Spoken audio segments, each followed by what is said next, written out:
Hello, welcome to How to Succeed During a Pandemic. Hi, I'm Wendy Lally, your host, and I'm so happy that you could join us today because we have a very exciting show.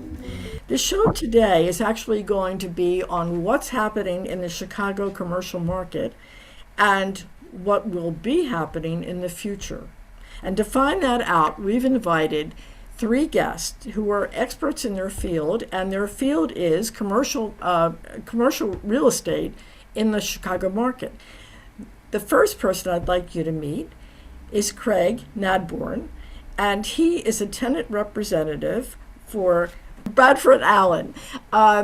So he would be the person that the tenant would engage to represent them when they're looking at properties, which would then be represented, the landlord would be represented by Jonathan Zimmerman, who is also with us. And Craig and Jonathan work together on a number of different projects. And then we have a creative guest as well, not only good in business, but he is an architect, Paco Orozco, and he's going to be telling us about how he sees the changes that are going on in the architecture of commercial real estate due to COVID and due to other changes that we're all experiencing today. So what I'd like to do is have each of them introduce themselves, tell you what they do, how they came to do it, and what they're doing right now. Craig, why don't we start with you? Okay, thanks. And thanks so much for having us today, Wendy. Really a pleasure to be on a panel with everybody. And as Wendy said, I am Craig Nadborne. I'm with the firm Bradford Allen. I specialize in tenant representation. I've been helping clients with office leasing needs in downtown Chicago for well over 30 years. Most of my clients are about 4 to 40 employees in size. Most of my transactions are downtown River North Fulton Market. And I help clients with really three things: renewals, relocations, and renegotiations. And I think post-COVID, we're going to see a lot more of the renegotiation side of things, which we'll talk more about later. So I got post-college, I was in a couple different positions. One was with an international sales company, Owens Illinois Corporation, and I had worked with them for a number of years and had been back in Champaign, where I went to school at University of Illinois for homecoming. And I re-engaged with a guy who was a senior when I was a freshman in the fraternity, and he had just been named the head developer, the lead partner for a Dallas-based development company who had moved to Chicago. And over a couple of beers, he asked me if I wanted to work for him. And the amount of money that he offered was virtually twice what I was making in a job I really didn't enjoy. And I thought, heck, I'm 27 years old. If I don't like it, commercial real estate, I'll do something else. And that was the start of my career in the world of office leasing. And since then, I've done a little bit of landlord representation, but now mostly tenant representation, and mostly downtown as I mentioned, those areas. So I really enjoy the opportunity to help clients grow, help them with renewals when they want to stay in place, and help them also in the renegotiation phase of things if things are going to change for them post-COVID. So that's a quick overview. So thanks, Wendy. I have a question. Why do you enjoy working with tenants more than landlords?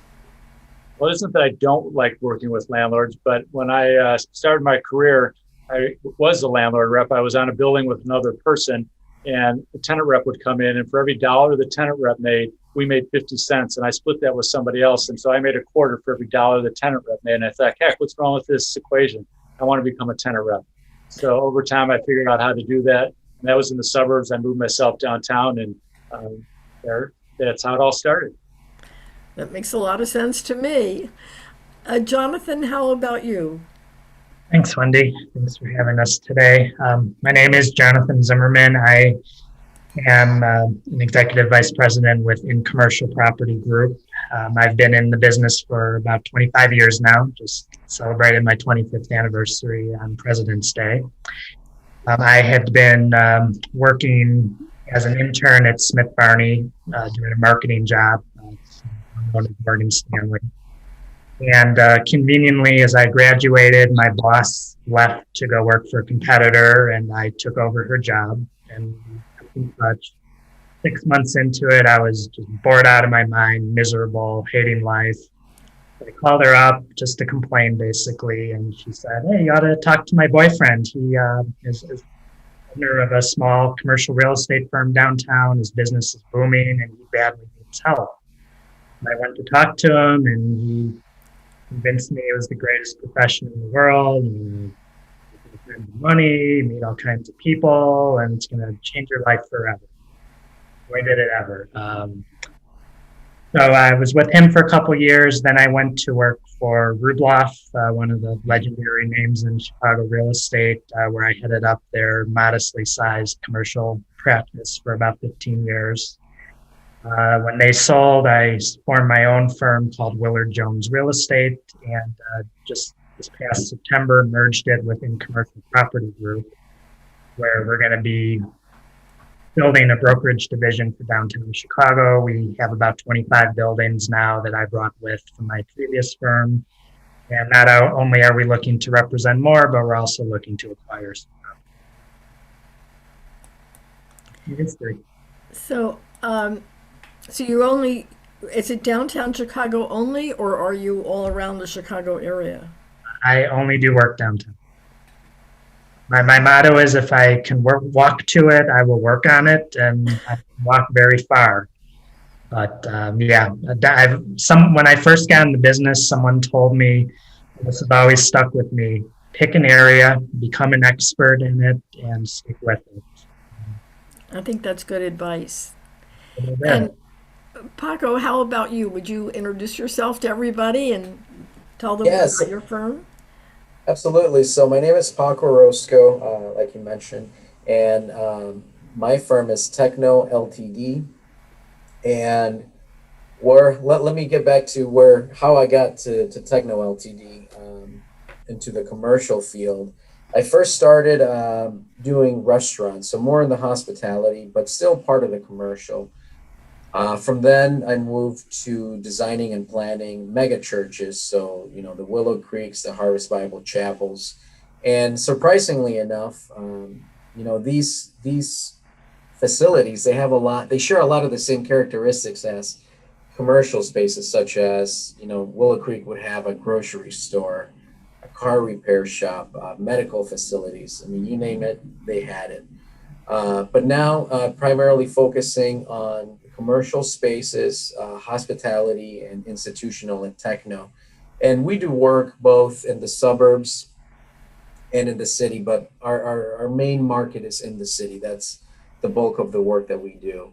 And, we operate with three simple guidelines: listen, design, deliver. And, every project we start off by critically listening to the client, listening to their goals, their vision, their culture, budget, goals, etc. Then what we do is put those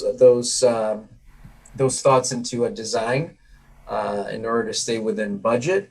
And then we deliver a final product that responds to all those needs, and we deliver that on time and on budget, and that's what we pride ourselves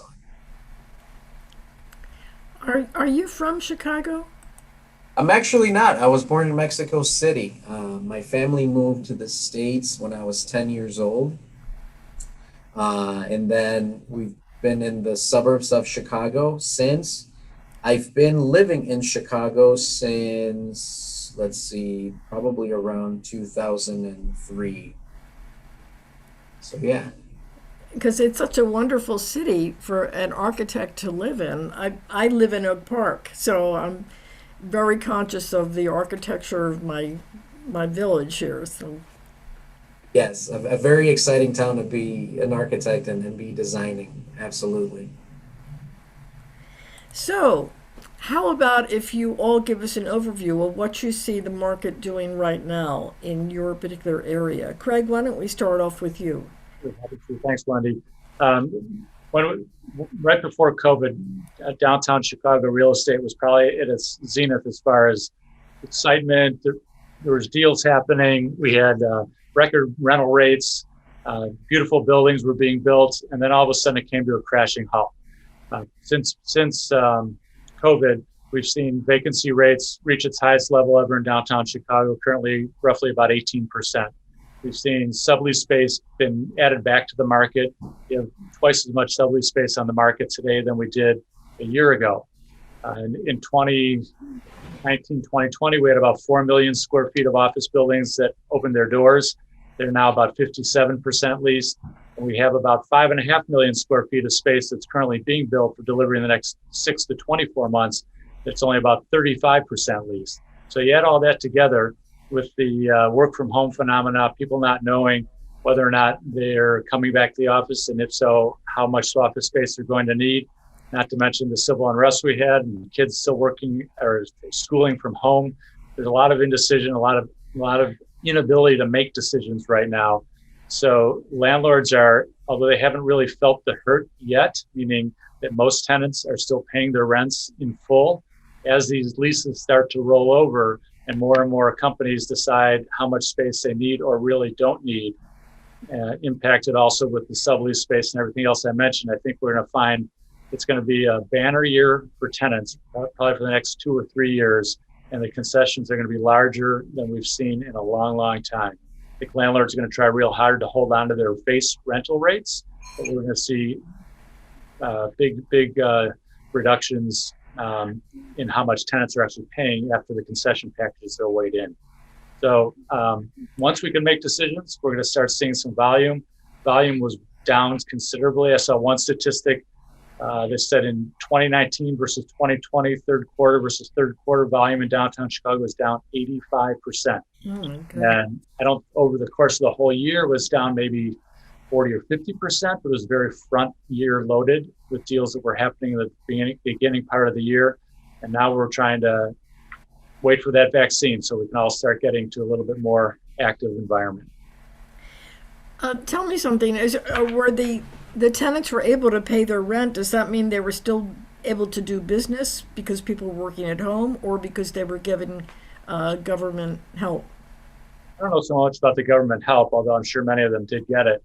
But there's no clause in the lease that allows a tenant to get out for something like COVID, at least not yet. Some of the newer leases might have something like that. So people pivoted, companies pivoted, people are working from home, doing the best they can. Some companies thrived, others just sort of tread water, and others disappeared. So it's a mixed bag, and we'll see how this all plays out over the next couple of years. Because I'm thinking, I mean, the small business owners have really taken a hit, especially the retail stores and restaurants. I mean, they are definitely suffering, I guess, more. The panel doesn't have any retail brokers on it, so it's all, real anecdotal. But yes, of course, we see that happening every day. I think Jonathan, when he speaks, will talk a little bit more about the small users in office buildings, which is sort of one of his specialties. Oh, really? Let's hear from you, Jonathan. Well, yeah, I mean, the market pretty much came to a screeching halt in March. And it hasn't recovered since. Like Craig said, we're coming off record-setting rents and the occupancy rates, and for an extended period of time. In my 25 years, I have never seen an extended market. It just seemed to keep going and going and going. So times were good, and then everything stopped. Now, how do we get back to that point? I don't know if we ever will, but it has hurt a lot of businesses. There's no doubt about it. I've seen 75-year-old companies that have gone out of business, due to no fault of their own. One was in a travel agent, 5 years old, and no one's traveling. So how are you going to keep your business? So it's required landlords to, in many cases, take a leap of faith, work with people. If you have a tenant who has been paying your rent faithfully up until COVID, are you better off working with that tenant, giving them a break in hopes that they're going to rebound, or are you better kicking them out and hoping you find a new tenant? In most cases, my recommendation is work with the tenant. It's not their fault. You don't know when that next tenant is going to come along. You don't know what their credit's going to be like. You don't know what deal costs are going to entail as far as construction and commissions and incentives. So, there's, and I've seen a little bit of both. Some landlords have taken an arrogant position and said, this is temporary. We're going to get through this, no problem. And others have been very compassionate. I have one client who just proactively went to all the tenants in the building and said, you don't have to pay rent for the next 3 months. Didn't even ask for it. So, you know, Wow, that's really it's wonderful. I think that's a patriotic gesture. What does the bank think? They're not getting their money. it helps not having a mortgage. Yeah. Yeah, that's a thought too. Paco, what are you seeing? Well, as far as the market, it's there's a lot of uncertainty. Every industry is a little bit different.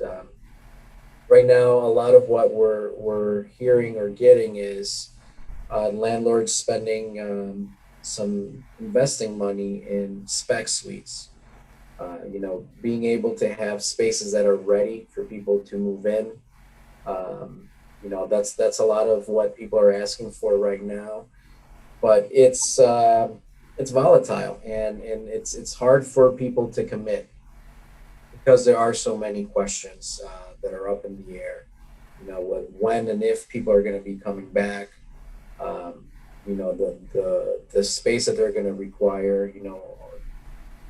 We're going to have to rethink offices. We're going to have to rethink spaces. We're going to have to rethink interactions. So there's a lot of change and a lot of uncertainty. One concern, and the main concern for most company and business owners, is going to be, all right, cash flow. How are we maintaining our business? How are we maintaining our people? And it's a huge burden where what we've seen is the thought of how are we going to change our spaces, or how are we going to be redesigning? It's coming at the tail end. And it's been a conversation that we just started having with people, let's say September, kind of where things were, again, starting to have people coming back to the office. But it's an uncertainty. We can certainly suggest, measures and design solutions to be able to maintain those guidelines, such as, one-way corridors, larger offices, larger cubes. The open seating and benching is going to be a thing of the past. But what the hardest part about that is the financial commitment to those changes, especially in a time where business is down. You're trying to first, take care of your people, take care of your employees, and then all that comes secondary. So there's a lot of uncertainty as to the type of commitment that needs to be made. To that point, I mean, right now, if you said to a client, yes, if you do this, this, and this, all your people can come back safely, but it's going to cost you, depending on the size of the company, $100,000, $250,000, whatever, or you can wait 6 months and wait for the vaccine and not have to spend a dime on that. What are most companies going to do? They're going to probably wait. So until we get the vaccine, we're all just waiting. We're twiddling our thumbs in a sense. Somebody might do a 1 or 2 year kick the can down the road renewal, but no one really knows. They want to make a decision. They want to make a commitment because that's what they've always done, but they can't. So we're waiting. And the prediction is by the fall, or certainly by Christmas, most people will be vaccinated. So are you kind of counting on that and looking at things from that perspective?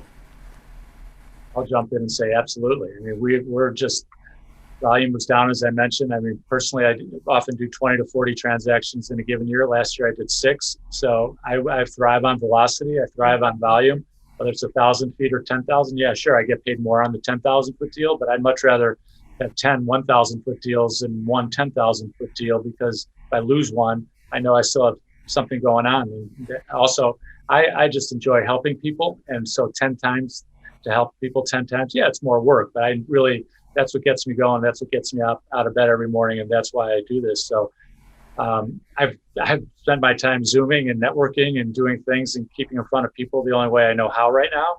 But I'd much rather be showing space and signing leases and helping people get on with their business and helping them grow their business. How about you, Jonathan?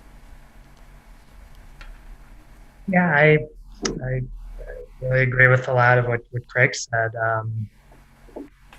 The vaccine's going to be key in getting people back downtown, but there's other factors as well. We have to make sure everybody is comfortable, and that involves being comfortable taking public transportation, being packed into a crowded L car or on a crowded bus. People are going to have to feel safe walking the streets of downtown Chicago, and after the events of this past summer, as you walk around and you see all the emptiness and other various things, it just doesn't feel like downtown, and you don't always necessarily feel safe. There's a lot of looking over your shoulder, hopping across the street to avoid people, and that's not the way a lot of people, they just don't want to deal with that. So hear talk of this so-called hub and spoke model where you hear about businesses that might open up smaller locations in the suburbs, or maybe even move to the suburbs altogether. I don't buy that. I think I don't either, Jonathan. I agree with you. Yeah, if you're opening up in Schaumburg, let's say, but you live in Aurora, you're not going to be real enthused about that commute. So, you may see small, maybe a co-working type arrangement with suburban setting, but there was such a huge migration of businesses from the suburbs to the city. And heck, that's really what built Fulton Market in a lot of ways. So, I don't see that changing. There's a reason why everybody came downtown, and that reason will not go away. Back in the 80s, we had a number of big migrations like Ameritech and Sears, and they built these huge campuses. Right. They're all coming back, and those Right. people are being redeveloped into urban centers, as they're calling them. So I don't think we're going to see a mass exodus to the suburbs. I echo Jonathan's points. The hub and spoke system, not going to see it. Maybe a little bit of co-working out there for people who want to have a flexible work environment. But I think what we're going to see is much more flexibility within the four walls of the office space. Is people are going to maybe be working the Monday, Wednesday, Tuesday, Thursday shift. The office space won't be as dense 5 days a week. There'll be times when companies will just gather for large gatherings, whether it be an annual event, a birthday party, a once a month marketing meeting. It's something to keep up the camaraderie. But young folks can't work from home. You've got three people in an apartment, and one guy was out drinking all night. And think of it, somebody's just in the workforce for the first time ever. They don't know what a job is. They don't know what you have to do to get up in the morning and all that structure that's needed to be successful. So there's a place for the office. We're going to see it, and it's become whatever the new normal is. It's just not going to be the old normal. It's going to be a normal. It's just we don't know what it looks like yet. And on those days you come downtown, I think especially because you're not seeing your coworkers as frequently, there's going to be more of a desire to go out after work and have a drink, get a bite to eat. And, if you go downtown, you have maybe not hundreds of places to choose from anymore, but still quite a few compared to, having to go to Applebee's if you're out in the suburbs. I think, getting that culture reestablished, being downtown is just going to add to that and make it easier to get to an acceptable point. I think to that point, Chicago is a very varied economy. We're not relying on gas or any one big industry. So we've had, especially post 9/11, post 2008, 2009 economic downturn, the Great Recession. It took a couple of years for us to bounce back, but we did. And I fully believe that's going to happen again. We're going to see people slowly get back to the office. Kids are going to get back to school. Parents are going to be able to go to work comfortably, knowing that their children are in school comfortably. And as Jonathan said, we maybe won't come back as often, but when we do, we'll want to see our cohorts and grab lunch and go out for a drink. And but the business is still there. The underlying business, for the most part, is still there. And we thought we were really on a high at the dot-com era around the turn of the century, and that busted. And they're like, where are we going to go from there? And then we had the roaring 2000s when things really were cooking. And then we had so up and down, up and down. So we're down here. It doesn't feel real good, but we're going to get up there again. I have no doubt. One thing that I'm already starting to hear is buildings looking at having a nurse on the premises. Health is such a hot button right now. Really almost like being back from school, where if you're not feeling well, you go see a nurse. Well, there's bigger buildings may have a small medical clinic as a new type of amenity. People aren't going to be quite as concerned with the lounges or the fitness centers, but they're going to be into more health and wellness. Maybe there'll be a yoga room, Pilates, or something along those lines. So that's one area where I definitely see a shift. Well, more like a sort of suburban campus than. Starting to happen a little bit right here in Chicago with the 78 on the south side and Lincoln Yards on the north side. And just recently announced the area around just near Soldier Field. They're trying to do the Chicago Place, which I think is one Chicago Place, which is a little overblown. But the Michael Reese development just got some zoning approval the other day. And those are going to be big, mega, years-long, 20-year projects where we're going to see combinations of housing, retail, and office and entertainment. So that idea of people moving out to the suburbs will probably be somewhat softened if they even have a thought, because they can move 5 miles away rather than 50 miles away or 25 miles away and have everything. I think the model for offices is going to have to be rethought to be able to balance both, working from home a little bit, the flexibility to having a permanent spot. I think you're gonna see going back to at least a 6x6 cube. Again, the wider corridors. I think the amenity spaces will change in order to be able to provide opportunities for the synergy, those spontaneous conversations, the teamwork, and also to be able to rethink, what type of amenities are we going to be able to provide in order to be able to compete with competitors just for the talent, right? To get the talent and to retain the talent. So those are all questions that are going to be extremely interesting, and I'm excited to hear how each company and each industry are going to look for possible solutions and a pivot to their culture, right? Be able to maintain it, but there's certainly going to need to be a pivot. So, we're still waiting to see what those commitments are going to be, because it is going to be a commitment, big commitment financially. So, that'll be interesting. That there will be a complete redesign of the office. But overall, it sounds like all of you are pretty optimistic about the future and of Chicago's future, and which is certainly good news. So, thank you. Thank you for your insights and your expertise. It's been fascinating, and I'm sure the audience feels the same. Speaking of the audience, I want to thank all of you for joining us, and to remind you that we're here every Monday from noon to 12:30 on 216thenet.com, and I hope you'll come back. Also, we're on Facebook at Succeed in a Pandemic. So this show is actually on video on Facebook, and you can watch it and share it and like it, I hope. And send it on to other people who you think might want to know what lies in the future for Chicago commercial realty. And so we've come to the end. I just want to say thank you again to my guest and to the audience. Thank you. Please stay in and stay well. Thank you.